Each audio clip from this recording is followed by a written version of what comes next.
AMU 88.5 at American University in Washington. Welcome to the Politics Hour starring Tom Sherwood. I'm Kojo Nandi.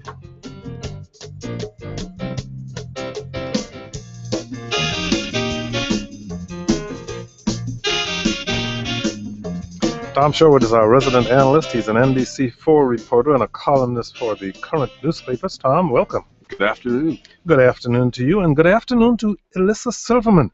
She joins us in studio. She is an independent candidate for the D.C. Council who is currently running for an at-large seat on the council.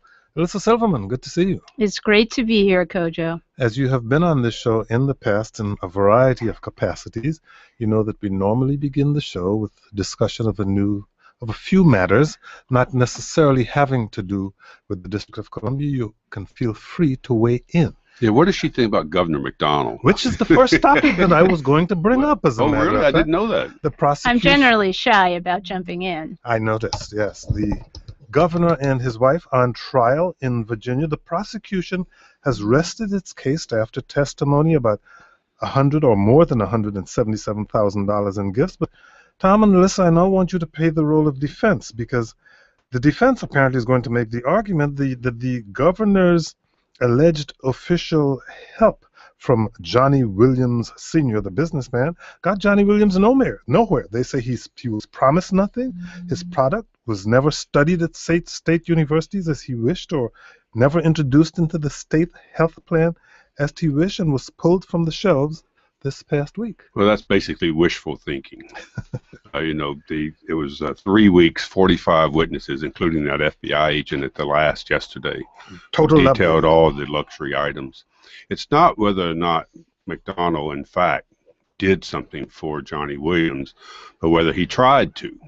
It's not whether he was successful in getting that anabolic mystery meat medicine into state-sponsored trial periods or investigations. It's not whether he got anything successful out of it. It's that he tried and McDonnell responded. And that's the legal danger for the governor and his wife, Maureen. Okay, Attorney Silverman, what do you say?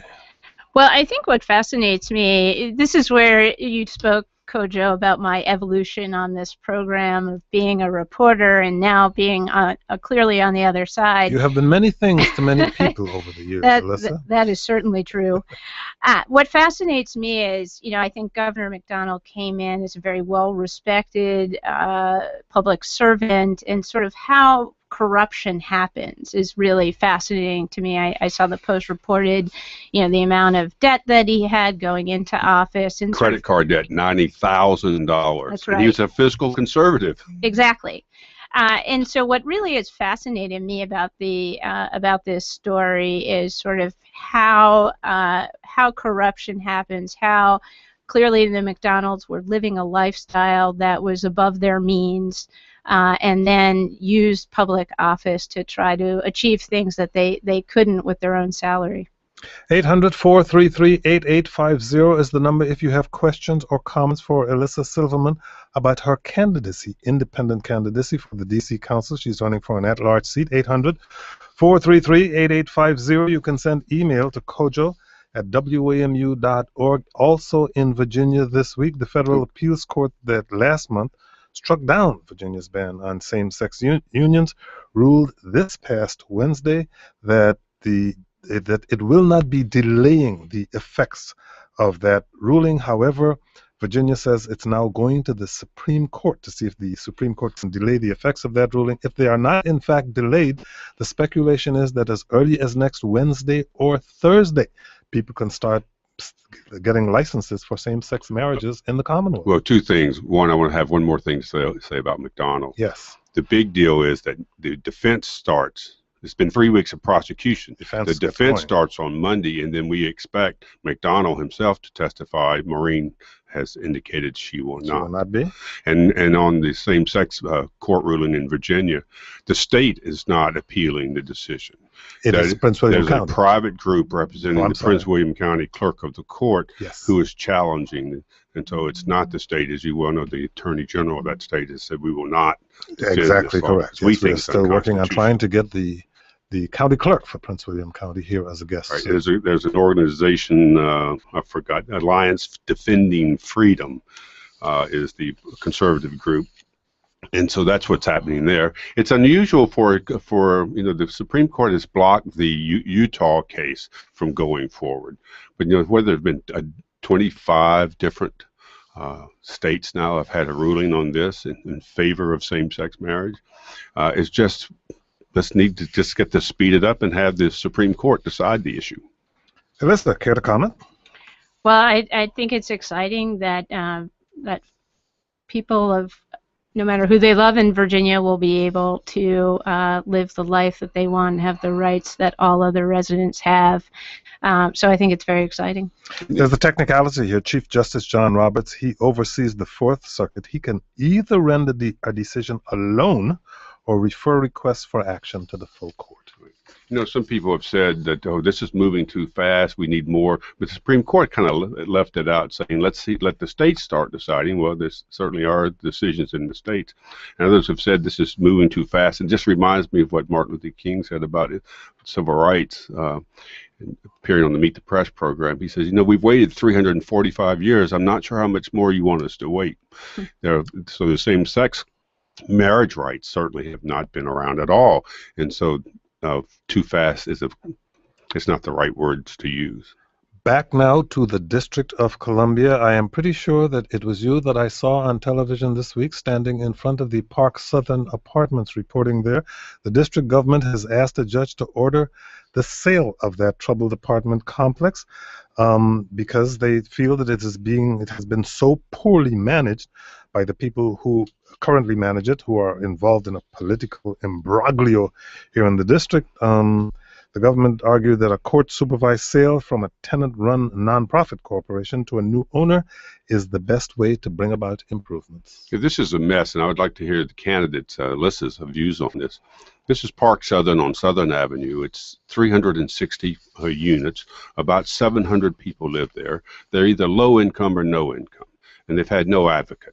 The nonprofit group, alleged nonprofit group that was running the place, ran it into the ground, according to the D.C. Attorney General. It was rat infested, roach infested, things not working, equipment, mechanical stuff not working.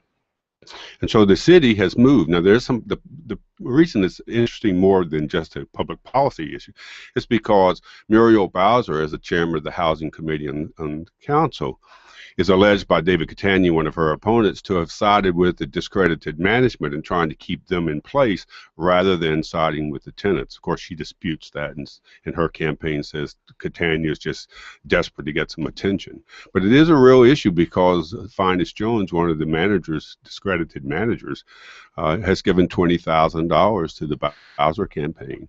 And Catania, the Northwest Current newspaper, the current papers, have also called on Bowser to return the money. I mentioned that Tom Sherwood is a columnist for the current newspapers. Yes, I have nothing to do with the editorial page. I'm only responsible for what's under my name. He's also our resident analyst and an NBC reporter. Our guest is Alyssa Silverman. She's an independent candidate for the D.C. Council, running for an at-large seat. If you have questions or comments for Alyssa Silverman, call us at 800-433-8850. Send email to kojo@wamu.org or shoot us a tweet at Kojo Show. Alyssa, Park Southern. So what interests me in the Park Southern story is that, I think that we are nearing crisis levels with affordable housing in our city, and it's exactly the type of low or moderate cost rental housing that is rapidly disappearing. And we want people who have low and moderate incomes to be able to live in our city. So what interests me in Park Southern is this is the type of complex in which we should be making sure it's maintained properly. Just because you live in what's called affordable housing or low-cost housing shouldn't be that you live in substandard housing. It should be you should be able to live in safe, affordable housing. One of the questions that I had that I asked the Office of the Tenant Advocate, we do have advocates, Tom, that are part of our government that should be working to help preserve and help residents is the Office of the Tenant Advocate. And I asked someone from the Office of the Tenant Advocate, were you involved in Park Southern? They said yes, but I think they need to be a lot more muscular. We need to make sure that people have safe, affordable places to live, that we preserve our low and moderate cost rental housing. And then another concern of mine is when rental housing then flips, when a landlord decides to sell because they think that the property is worth a lot and they want to sell their property, that our Office of the Tenant Advocate and that our government steps in and informs tenants of their rights. Tenants have rights. They First refusal. That's right. They had a first right to purchase. And I think we need to be a lot more muscular, a lot more proactive in making sure that we're informing residents of all the rights that they have and preserving both our low and moderate cost rental housing, as well as making sure that housing to purchase is affordable as well. Some people citywide may know you from your last at-large run for the D.C. Council. Others may know you as the former Loose Lips columnist for Washington City Paper or as a reporter for the Washington Post. But you're putting on a new suit of sorts for this campaign as well, running as an independent candidate instead of as a Democrat like you did in 2013. Why did you change your party affiliation to make this run? Well, I haven't changed who I am, Kojo. My mom still knows me as her daughter, but so you wear a lot of different hats. But I have not changed at all in terms of, who I am, what I stand for, my approach to government. I think I've been fairly open about my decision making and fairly transparent. I ran last year. I ran as a Democrat in the special election. And I decided not to run in the April primary for several reasons. One of them, political. My campaign is an engagement model, and I had true concerns about being able to engage voters in a winter election. I don't think we're going to see another April 1 primary ever again, and I don't think we should. And I was very open in talking to the Post about that. I had big concerns about running in the April primary that some have considered, an incumbent protection election, but I had very personal reasons too. When I worked for the DC Fiscal Policy Institute, I made the median income in our city, which is about $60,000. That means half the city makes more than me and half the city makes less than me. Now a lot more people make more than me because I actually had to quit my job. Yes, you're currently unemployed. So almost everyone makes more than me. But, running for office, and that's why we were talking about the McDonnell trial earlier, running for office has costs. I don't have a second job. I decided that I just couldn't afford to quit my job and not have income for 14 months, which would have been the reality of running in the primary. Here, I quit my job April 11th, and, I am a transparent person. That's my gig. I decided to tap into my retirement. I'm a saver. I decided to tap into my retirement money because, running for the council, doing the oversight, the things that I get excited and pumped about. It's funny, Tom and I were talking earlier about sort of the evolution of your career, and my career? No, my career. Oh, thank you. But we can talk about your career later, maybe off the air. But I used to think that I was weird for getting excited about things like how we choose our trash truck routes and get excited about what's going on at DCRA. Those are the things that I'm interested in and I'm passionate about. We need that. We need that kind of attention, like Department of Employment Services. I don't think that the money that goes out of that agency. I haven't seen a report from anybody other than the agency itself about how people are doing for jobs and all of these things. And the housing, you mentioned the Park Southern. I mean, I go there. I don't think that all the candidates have been there yet, but it's a horrific thing because these people they're coming out and they're getting on the buses and they're going to work and they're trying to take care of their children, and just to see the horrific, even the water in the front is a cesspool. It's dirty, it's cracked, it's not painted. And just how can the city with so much money, we are one of the wealthiest jurisdictions in the country now. We are not in the 1990s bankrupt. Wait a minute, I'm not the candidate, you speak. She's completely transparent. I see through her completely. She wants to be on the D.C. Council. Well, it's true. I do. And you asked me, this was all to answer the question about why run as an independent. Well, I want to serve. And I want to be on the council, and I want to be on the council for some very specific reasons. You know, I'm someone who likes asking questions, finding out. I mean, why I'm pumped to be on the council, because I'm going to have access to all kinds of great information. When you announced this run, you said your 2013 campaign helped to change the culture of local politics here in D.C. What do you mean by that, and how would an Alyssa Silverman on the D.C. Council change the culture of local politics? I'll answer your question this way, Kojo. So when I met with one of the unions, and they were interviewing me, one of the folks said, well, Alyssa, how are you going to run this time, because you ran and you lost, and I'm sure your supporters were just devastated. And I said, I have to beg to differ. My supporters were pumped. We had people on my election night, so I ran and I came in second, and I lost by about 4 percentage points, which, there were some people, and I won't name who they were, but the narrative was not in my favor. Let's put it delicately that way. Are you attacking the media or somebody else? I'm just saying that I think many people were surprised, I think, about my performance in the special election. And how did that change the culture, Kojo? Because people felt like they made a difference. Everything, I'm actually, sometimes I sit and I think, wow, I am shocked that many people voted for me, because everything told them not to vote for me.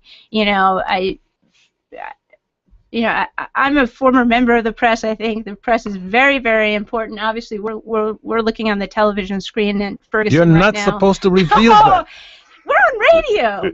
I think the press a vigorous press is very important to a well-functioning democracy. But I think the press narrative was largely against me last time. Well, maybe we'll change it this time. Not that before you, but here's the issue you have now. You're of the dozen candidates.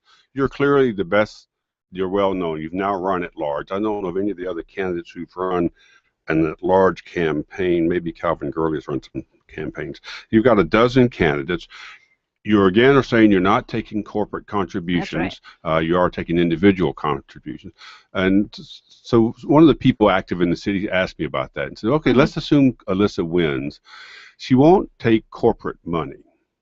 But if a corporation comes and wants to talk to you about a public policy issue, will you meet with the corporation? Of course. Let's talk about an issue like paid sick days, Tom, for example, which was something I highlighted. Money so tainted. Why can't you say you'll take campaign money legally from anyone who's authorized to give it, and then say, I'll treat everyone the same, and I'll meet with and talk with them?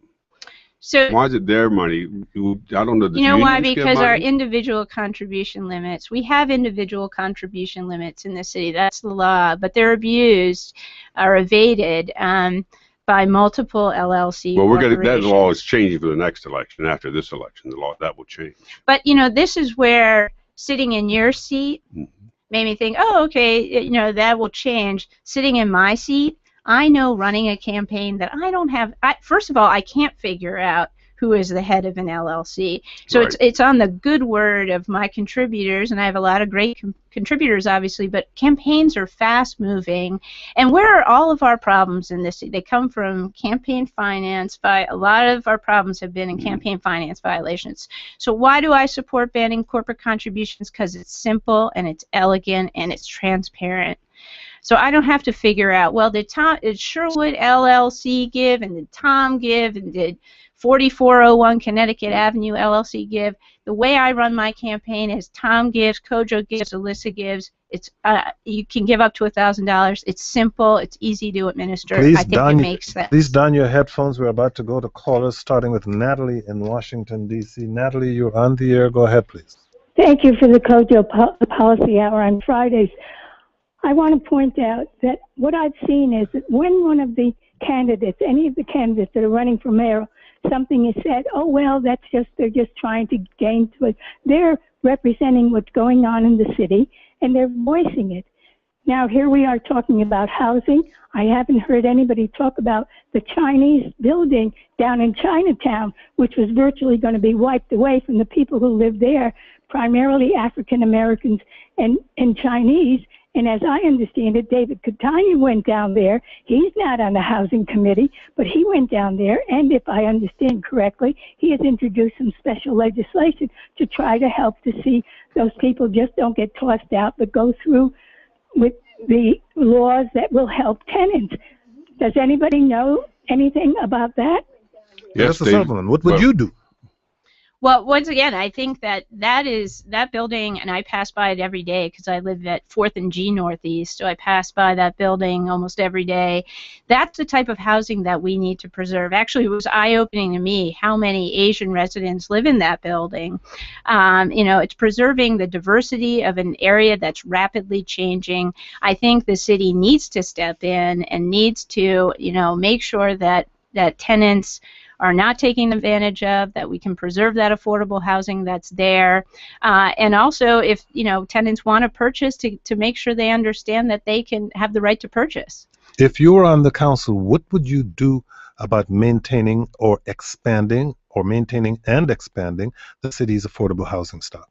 Well, I think there are several things, Kojo, to do. Number one, I think we need... Excuse me, before you answer, can I give this character... I talked to the Bread for the City folks about this, and I'm sorry I can't remember the director's name at this moment. He said George. He said that we've gone from about 75,000 affordable units down to around 35,000. So this is not some academic discussion. Correct. No, it's not. So I apologize. Go ahead. No, I appreciate that, Tom.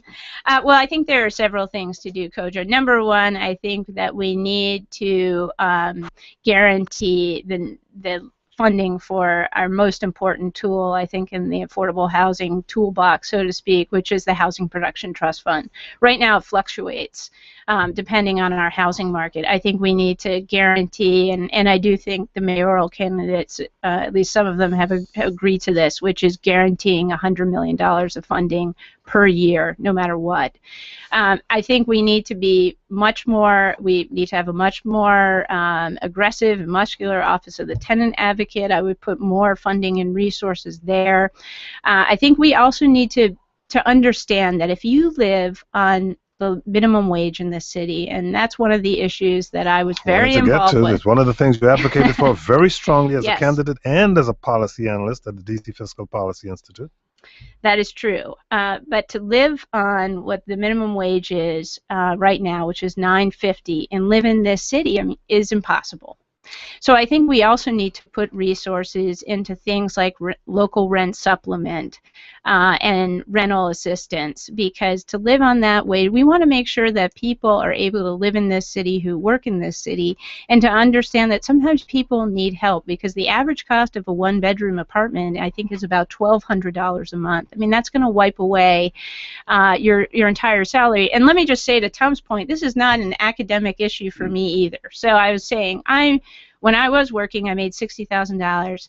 I spent almost 60% of my take-home pay on my mortgage, which is twice the recommended amount. Now, I made that decision because I wanted to own a home in this city, but that means that by the time, and you know, Kojo and I were just talking, we were just talking about, you know, running and bike riding, which a lot of people remember that when I was loose lips, I like bike ride to the Ward 8 Democrats.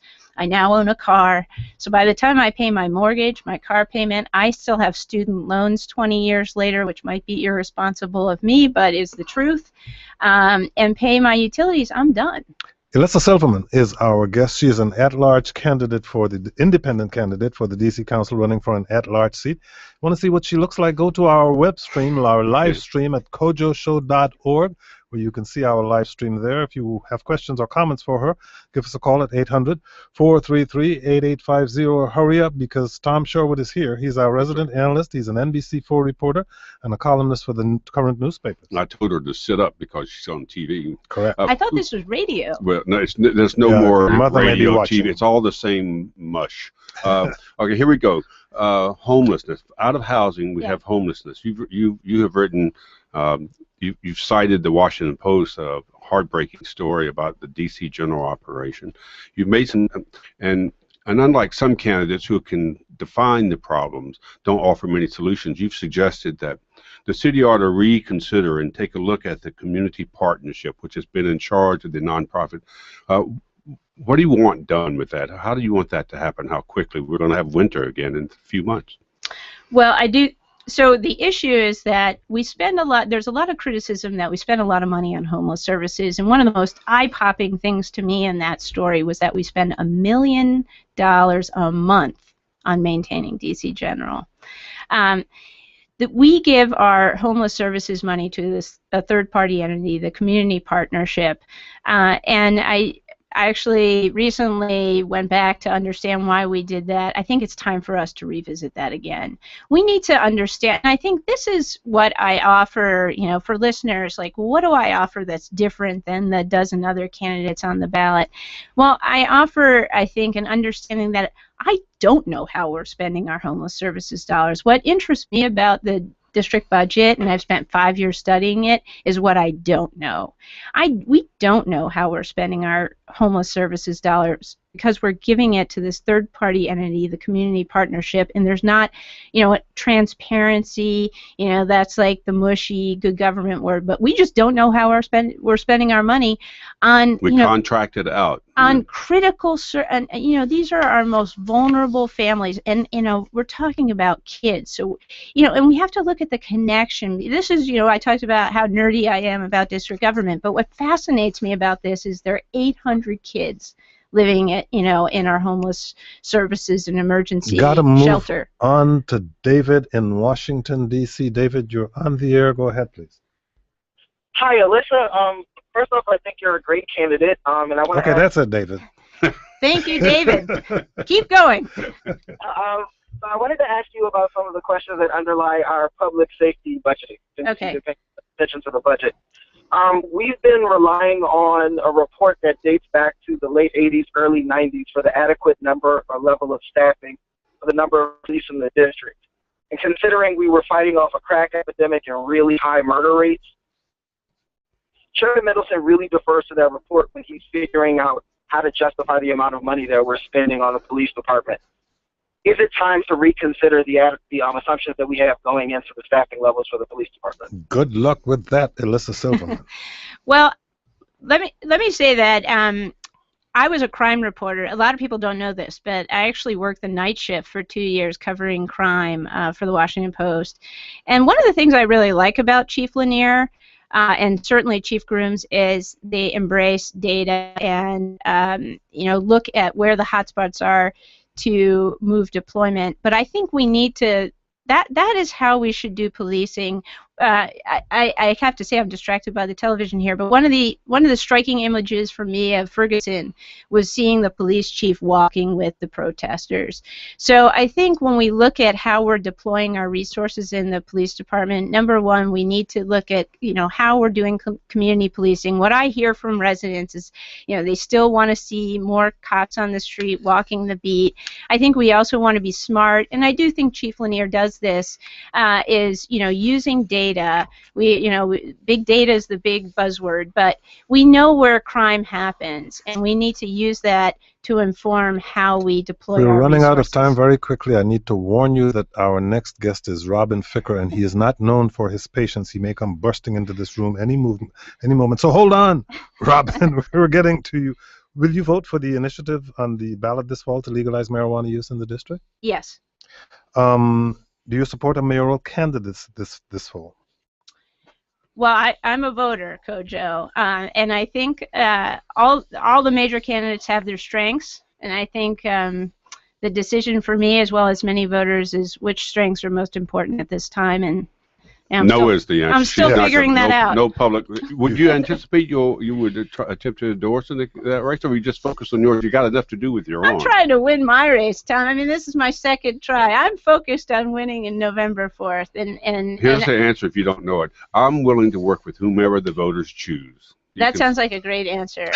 but let me just say, Kojo, that if voters are more interested in where I am on various positions, they can check out my website, which is the updated alyssa2014.com, and they can feel free to email me at alyssa2014.com. I still own a phone, so they can call me as well. Let me quickly, I've got a tweet. Someone wants to know, do you support a nonpartisan primary? Just get rid of party politics in our primaries. I'd like to consider that. I mean, I think that you're inclined to support it, but want to know more about it. Well, because there are different ways of doing it. You know, there's nonpartisan. There's having an open primary. I think these are things that David Grasso has looked at, and you know, I think voters should vote for the candidate that they think is going to move the city forward and is going to best align with their values. I don't know why as a citizen, I have to pay for the Democratic Party and the Republican Party election of their party officials. I don't even know why they're on our ballots, and we pay for it. She's an independent. She can't answer that anymore. Well, she's neither a Democrat nor a Republican. She's a taxpayer. Well, let me ask your mom's question. Has your social life improved? So, Kojo, this is, I think, something that only like 3 people understand at this point. But I know Robin Ficker's on, but let me just explain this. So when I was Loose Lips, there was another senior analyst at the time who had different skill set, perhaps. Janetta Rose Barris, and Kojo said, well, have you gone to this, I believe, Democratic State Committee meeting to bring this full circle? And Janetta said, I got better things to do with my life. And I was very silent. And then Kojo looked at me and I said, well, my social calendar's kind of empty right now, Kojo. So I went to that. But anyway, Alyssa Silverman. Lots of fun, Kojo. Independent candidate for the D.C. Council. She's running for an at-large seat. Alyssa Silverman, thank you for joining us. Good luck to you. Thank you very much. Tom Sherwood, he is our resident analyst. He's an NBC4 reporter and a columnist for the current newspapers. Tom Sherwood in Seat Pleasant, population 4,500 people. The mayor of Seat Pleasant is a man by the name of Eugene Grant, who I must admit I have known for some 20 years or so, but Eugene Grant has a fairly assertive personality, it is my recollection, and apparently that assertive personality has gotten in the way, certainly, of his relationship with a majority of members of the Council of Seat Pleasant, who did something that in most jurisdictions would be considered at the very least unusual. Rather than trying to remove him from office politically, they essentially voted to remove him from office physically, that he can no longer sit in his office in that, I guess, city-owned building. So they had him kicked out of his office. He says he's going to set up a tent in front of the building. What was the vote, 4-3? 4-3, yes. Something like that. Yeah. They said that he'd been abusive to employees, the city employees. There are 44 employees of Seat Pleasant. Yes. And I don't know if they're overstaffed or not. But, and apparently over the 10 years he's been mayor, so there have been like 13 complaints that he's been abusive. And some his response has for been, the average mayor, that's a fairly low level. I think Adrian Fenty had 13 a day. No, no, it's not fair, Adrian, if you're out there. Yeah. No, but, he says in his defense, I'm trying to move the city. I'm trying to make the city respond and be more aggressive and get more support for our little Seat Pleasant. And so, and many mayors, many people in executive roles have to be unpleasant. So I don't know exactly where all this comes from. They can't take him out of the office. If he went to court, I'm sure that he could probably win a case that you can't take away his ability to do his job. But it's a little embarrassment. It's like nice little news for Seat Pleasant. We don't get much news from Seat Pleasant. Oh, this is true. Good luck to you, Eugene Grant. Peter Francho is the Maryland comptroller. He would like the summer vacation to continue until Labor Day, as it used to back in the day. Now school districts in the District of Columbia and the state of Maryland bring kids back to school a couple of weeks, often before Labor Day or a week before Labor Day gets here. And he says that there are, financial reasons to do this, that people need to have more time, they would spend more money in the state, but he is being opposed by a lot of the educational leaders in the state, the Maryland State Education Association, the Public School Superintendents Association of Maryland, and the Maryland Association of Boards of Education. Tom, I'd like you to weigh in on this, as I'm sure Robin Ficker has an opinion about it. He's a Republican candidate for the Maryland Senate. He's running for the seat in the state's 15th district. It's located in Montgomery County. He joins us in studio. Robin Ficker, good to see you. It's a great pleasure to be here. It's about time we have some up-county candidates in Montgomery County that offsets or balances the Beltway coalition. You know, we have 6 county council This is going members. to be a monologue, isn't it? No. Can we ask you about school? Yes. Because you would have voted on that if it got into the legislature. And you used to be in the legislature. Peter Franchot says he wants to get 10,000 signatures to have school start after Labor Day. What's your position? Well, then we'll let you go into your rant you started. My son and I have been to over 50,000 houses in District 15 as Fickers for 15. And we have met a number of people who have asked that schools start later so that kids can be more rested, be wide awake early in the morning. I think that's later in the day. We're talking about after Labor Day. After Labor Day. Starting after Labor Day. Yeah. I'm sorry. Well, you know, I remember this past winter, which was a rugged winter. There were a lot of school days missed, and then the county had to ask for a waiver so that they wouldn't have to go to school for 180 days. I think that perhaps starting school after Labor Day will put even more pressure on the schools to try to fit in 180 days, and we want our kids to be in school for 180 days. I think that should be our top priority. Peter Franchot, you're not getting Robin Ficker's support. Peter Franchot says he stood on the boardwalk in Ocean City, and I think Thursday or day or so ago, it said, you know, the state is losing out on $75 to $80 million a year in the business, that the jobs, summer jobs for young people, that this could easily be fixed by starting after Labor Day, and that maybe we could have a longer school day or something. Maybe you could have fewer training days, maybe cut down the holidays around religious holidays, do something like that, and address the issues that the controller says, that we're wasting a lot of money by starting before Labor Day. Well, Peter Franchot is a very smart guy. I've known him for a long time, and if he says we're going to save money by doing it, I think we should pay attention to what he's saying. However, I want to be sure that we get in the full school year of 180 days. We may have to clip off some days of the Christmas vacation or the Easter vacation or some other time, but we need our education's number one in Montgomery County. We've got to protect our kids because as the twig is bent, so grows the tree, and we've got to challenge our kids so that they rise to the level of expectations. We have a lot of Asian students in District 15. They want a good education each and every day, and I'm supporting those kids and those families that are pro-education. But Montgomery County is not exactly friendly territory for Republicans. Why are you running for the state Senate, and why do you believe voters are willing to consider not just your campaign as a Republican, but that of your son Flint, who is running for the House of Delegates? Well, there goes the media again, saying that once the Democratic primary is over, where 11% of the total voters vote, that the election is over once the Democratic primary is over. District 15 is half Democratic, 1/4 independent, and 1/4 Republican. A very small percentage, only 11% of the total voters voted this past June 24th. What about all the other folks? What about the up-county people who finally need some representation so we can do away with this constant gridlock on I-270? What about those views?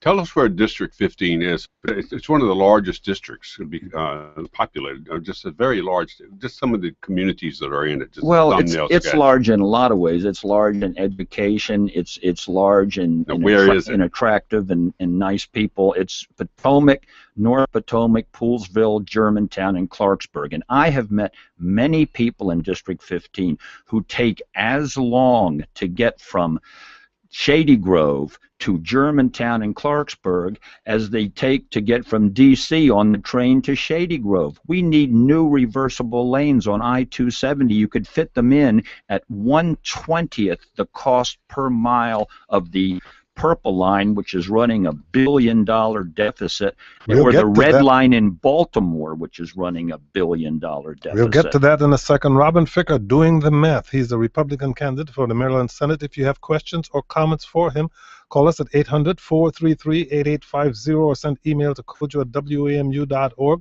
Robin Ficker is running for the seat in the state's 15th district, which is located in Montgomery County. Your mailers say that District 15 is getting clobbered in Annapolis. On what specific issues, in your view, did the district's delegation in the State House come up short?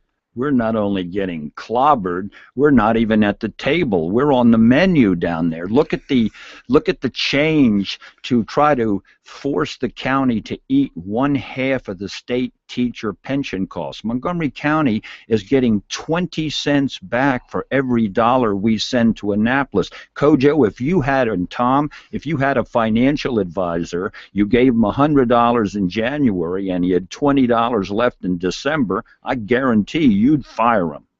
How do you, in the Democratic legislature in Annapolis, say you win, how do you influence the legislature?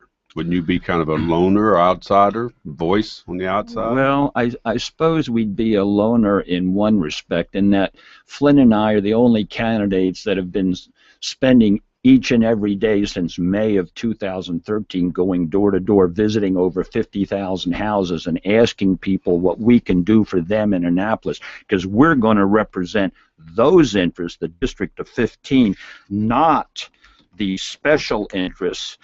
As Phil Andrews said, we're not going to be like the legislators that are captive to lobbyists and state house leadership. We're going to be captive to the viewpoints of District 15. I'm looking at your campaign literature. You brought in several copies, fairly large, nicely done, but both you and your son Flynn are on here. Who paid for it, you or him? Or what'd you do, split it evenly? How'd you pay for this? Well, it was paid for. I've never seen two political campaigns on one brochure. It's nice looking, isn't it? Well, I don't want to characterize how good it is, but just who paid for it. Well, with questions like that, I understand why I believe you're like my horse. You're outstanding in your field. You're asking tough questions. We pay for it with hard-earned money. For instance, I apologize. Did your campaign pay for it, or did your son's campaign pay for it, or did you split the cost? We have one campaign. Ficker for 15. It's a slate campaign. Oh, really? Yeah, I represented 4 clients in Silver Spring Court this morning, and each of those paid, so I earned some money, and we spend our hard-earned money trying to represent the viewpoints of District 15. You were in the General Assembly from 1978 to 1982. By my calculation, you were younger then than your son is now that he is running. Youth is a state of mind. It's only old people say that. You know.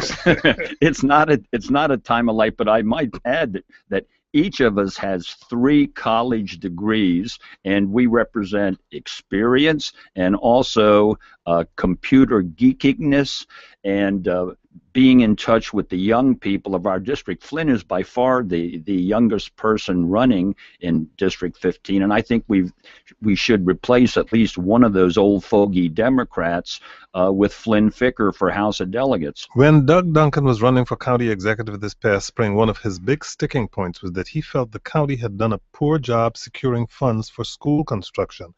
It's my understanding that you are particularly concerned about Poolsville High School. How do you go about changing that in Annapolis? Well, they keep putting, I'm going to be talking about Poolsville High School on the very first day of the 2015 session, because they keep putting, it's the very last school to be renovated in Montgomery County, but yet it's rated #1 in the state by Newsweek magazine. I just met a lady who has one child that's graduating in 2017. It was supposed to be renovated by then. Now she's got some other kids. She's hoping that her kid that graduates in 2025 will be in a new Poolsville High School. We have 17% of the state school students. We're getting only 8% of the school construction dollars. Montgomery County legislators made sure that Baltimore has school construction 20 extra million for each of the next 30 years. They looked out for Baltimore, but they can't look out for Montgomery County. And we're going to be up county champions in Montgomery County and Montgomery County champions statewide. Are you involved in the governor's race in terms of supporting the Republican candidate, Hogan? Well, I'd like One thing I would like to see in the governor's race is lots of debates. I'd like to see robust discussion of the issues, because when we have that, the truth comes out. So far, we haven't seen robust debates. There's the holding back, playing it safe, and I think that the people in Maryland and in District 15 will pick the better candidate once they see these two guys debating the issues. On your website, you say the gas tax hike enacted recently in Maryland has no upside for the residents in your district. Why do you feel that way? Well, I think that all of this 20-cent a gallon gas tax increase, which, by the way, was the largest gas tax increase in any state in U.S. history, provided with one vote, I think most of it's going to pay these billion-dollar deficits on the Purple Line, billion-dollar deficits on the Baltimore's Red Line.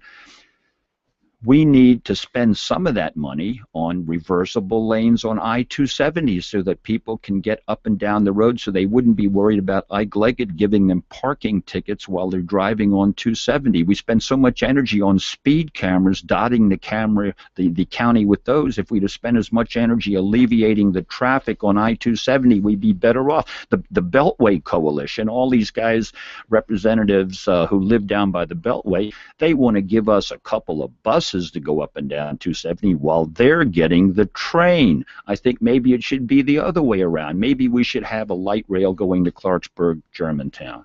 On to Gary in Rockville, Maryland. Gary, you're on the air. Go ahead, please. Sure. Hey, Robin. It's Gary Gerstenfeld. How are you? Oh, the famous attorney, Gary Gerstenfeld. Robin, you have a lot of good ideas. You really do. But part of the problem I think that you've encountered, and this I'd like you to address, is you tend to be polarizing. People who like your ideas, many of your ideas are excellent ideas, but the way you go about it, sometimes the message gets lost with the messenger. How would you be different this time in this campaign? Well, Gary, is it your fault that you have an outsized personality? I have enthusiasm. I've had enough energy to visit with my son 50,000 houses. Gary has an office down there in Silver Spring. I think he tends to be a little more Beltway oriented.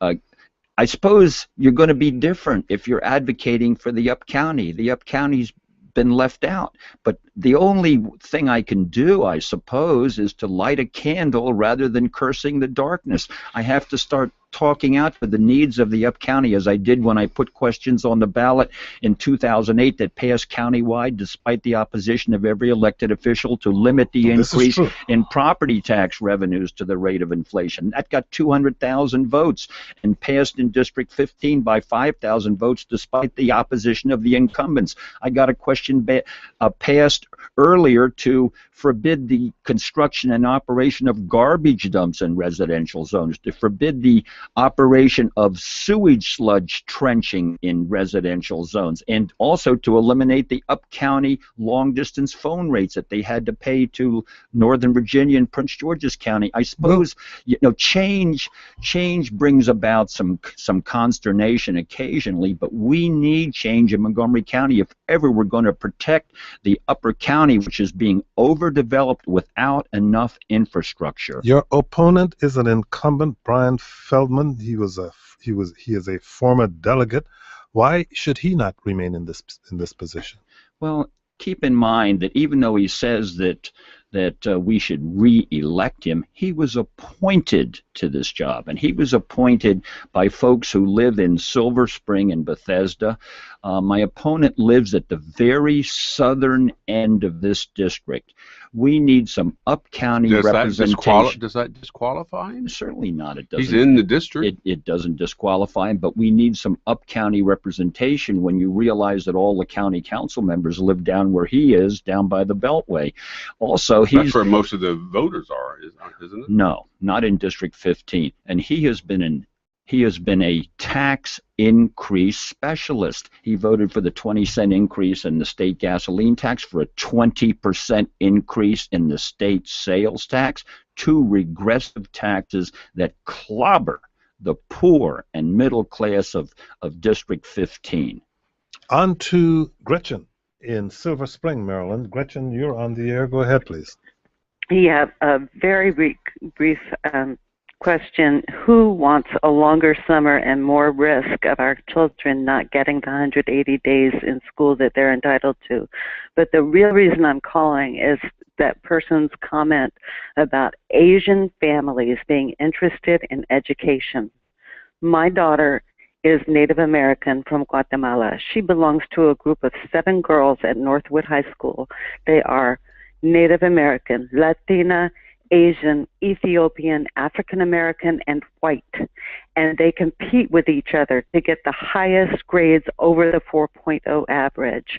They spend all of their time and energy fighting for education. And Why did you single out Asian students, Robin? Well, we have 26,000 Asian voters in District 15, which is the highest in any district, and so many of them have spoken to me about how they don't approve of the 2.0 curriculum. It's too easy, how they're worried about being transferred out of their school districts to other districts. I suppose they've made an impression, but I've been to every house in District 15, not just the Asian houses, and I'm going to reflect the viewpoints of people of all nationalities who live in District 15. You agree that children of all races and economic conditions are interested in a good education? Absolutely, and I'm perhaps more interested than they are. My dad worked for 40 years in the Library of Congress, brought me home 6 books a week to read, and I know if you challenge kids, they will rise to the challenge. Running out of time very quickly, what do you think the Purple Line will mean for Montgomery County?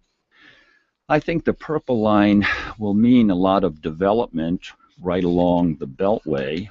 I think it'll facilitate traveling back and forth to the University of Maryland, which will help the people of Montgomery County. I think it'll be very expensive. I think that there are going to be even larger cost overruns, and I would prefer to emphasize the building of reversible lanes on 270 so that people can go up and down rather than just across the county. Robin Ficker, he's a Republican candidate for the Maryland Senate. He's running for the seat in the state's 15th district, which is located in Montgomery County. His son is running for the House seat. Their slogan, Fickers for 15. Robin Ficker, thank you for joining us. We care more, door to door. Tom, you have been to every one of the houses in District 15? Many twice. Tom Sherwood is our resident analyst. He's an NBC4 reporter and a columnist for the current newspapers. Maybe we should embark on visiting every house in the district. I'll tell you, you go and tell me how it works out for you. Thank you all for listening. I'm Kojo Anand.